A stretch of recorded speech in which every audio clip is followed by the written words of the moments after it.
بسم اللہ الرحمن الرحیم۔ حضرت صالح علیہ السلام کا واقعہ قرآن میں تفصیل سے بیان کیا گیا ہے، خاص طور پر سورہ اعراف، سورہ ہود اور سورۃ شمس میں۔ ان کی قوم سمود کہلاتی تھی۔ حضرت صالح علیہ السلام کو قوم سمود کی طرف بھیجا گیا تھا تاکہ انہیں اللہ کی ہدایت اور توحید کا پیغام پہنچایا جا سکے۔ قوم سمود پتھر کے بڑے بڑے مکانوں میں رہتی تھی اور وہ اپنے وسائل پر غرور کرتی تھی۔ انہوں نے اللہ کی نشانیوں کو نہ مانا اور اپنے بد عملیوں کا ارتکاب جاری رکھا۔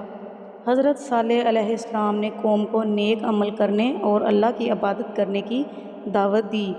اللہ نے ان کے ذریعے قوم سمود کے لیے ایک خاص معجزہ پیش کیا، ایک بڑی اونٹنی جو پتھر سے نکالی گئی۔ یہ اونٹنی ایک عظیم نشانی تھی جو اللہ کی قدرت کو ظاہر کرتی تھی۔ حضرت صالح علیہ السلام نے قوم کو خبردار کیا کہ وہ اونٹنی کو کوئی نقصان نہ پہنچائیں اور اس کو پانی پینے کا حق دیں۔ اونٹنی کے پیچھے ہر دوسرے دن پانی پینے کی باری تھی اور قوم کو کہا گیا تھا کہ وہ ان کے ساتھ کسی بھی قسم کی بدسلوکی نہ کرے۔ قوم سمود نے حضرت صالح علیہ السلام کی باتوں کو نظر انداز کیا اور بعض لوگوں نے اونٹنی کو قتل کر دیا۔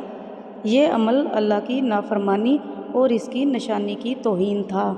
اس کے بعد اللہ نے قوم سمود پر عذاب نازل کیا جس میں ایک زبردست زلزلہ اور دیگر قدرتی آفات شامل تھیں۔ حضرت صالح علیہ السلام اور ان کے پیروکار اللہ کی پناہ میں تھے اور عذاب سے محفوظ رہے۔ قوم سمود کی بستی مکمل طور پر تباہ ہو گئی۔